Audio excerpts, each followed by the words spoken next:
Pour le groupe Les Républicains.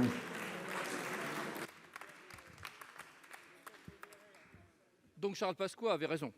Monsieur le Président, Mesdames et Messieurs les ministres, chers collègues, ma question s'adresse au Premier ministre au nom des Français qui ont appris avec effroi la décapitation de Samuel Paty. Un cran de plus dans l'abomination, dans la volonté des ayatollahs de l'islam d'imposer leur loi chez nous. Élu local en 30 ans, j'en ai vu et entendu des renoncements. J'ai aussi vu cette idéologie totalitaire gagner nos quartiers, encouragée par la lâcheté coupable de politiques et aussi de technocrates. On a fermé les yeux sur l'immigration massive liée au regroupement familial, sur la création de ghettos urbains, sur la dérive de ces quartiers gangrénés par la drogue, le communautarisme et l'islamisme.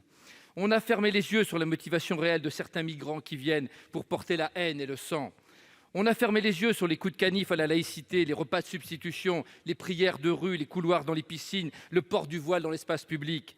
Autant de coups de boutoir portés contre les fondements de notre République. Mais aujourd'hui, vous ne pouvez pas les fermer, les yeux, monsieur le Premier ministre, parce que l'horreur vous a sauté au visage, comme à nous tous d'ailleurs, parce qu'il s'est passé à Conflans la même chose qu'à Raqqa ou à Mossoul. Alors que fait-on aujourd'hui? Les Français ont compris qu'allumer des bougies et défiler dans la rue n'était pas un rempart contre cet ennemi qui veut imposer la charia au ventre mou de l'Occident. Les Français attendent de vous des actes forts, la mise en place d'une immigration choisie et non pas imposée par des juges irresponsables, l'expulsion des clandestins et des délinquants étrangers, une application sans faille des règles de la laïcité, la déchéance de nationalité contre tous ceux qui prennent les armes contre la mère patrie, la reconquête rue par rue de toutes les zones de non-droit, un soutien total à la police, ici nécessaire, le renfort de l'armée. Pour cela, il faut un exécutif déterminé, un Parlement respecté car représentant légitime du peuple.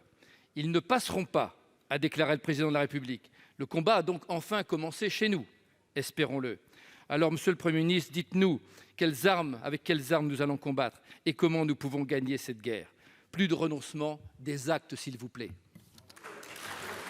Pour vous répondre, la parole est au ministre de l'Intérieur, monsieur Darmanin.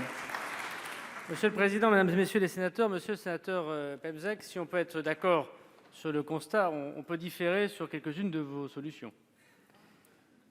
D'abord, vous faites un lien que j'ai déjà entendu plusieurs fois, pas dans tous les représentants du groupe Les Républicains, mais dans quelques-uns, qui consiste à dire étranger égale islam, islam égale problème, problème égale terrorisme. Quand on dit qu'on arrête totalement l'immigration, permettez-moi de vous dire, c'est que vous pensez par nature que tout étranger qui vient sur le sol national pourrait être un problème. Pardon de vous dire qu'il y a beaucoup de gens qui fuient des dictatures islamistes pour prendre le droit d'asile en France. Des tas de jeunes femmes qui viennent à l'OFPRA demander le droit d'asile pour pouvoir justement porter cheveux au vent dans la rue.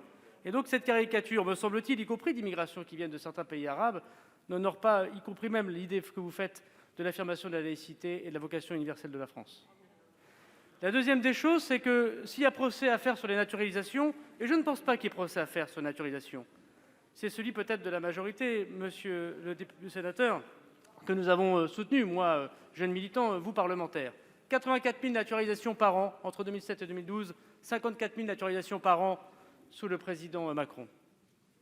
Peut-être que cette erreur était ancienne et que vous faisiez en fait votre propre procès, puisque en regardant bien,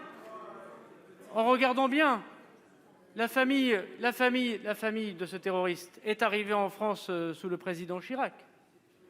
Elle a eu ses papiers sous le président Sarkozy. Elle n'a pas été expulsée sous le président Hollande. Elle commet un attentat sous le président Macron. Peut-être, monsieur le sénateur, que la question, finalement, est simple à poser.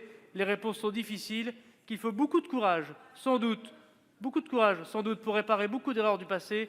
Et c'est pour ça que c'est un grand honneur d'être ministre de l'Intérieur.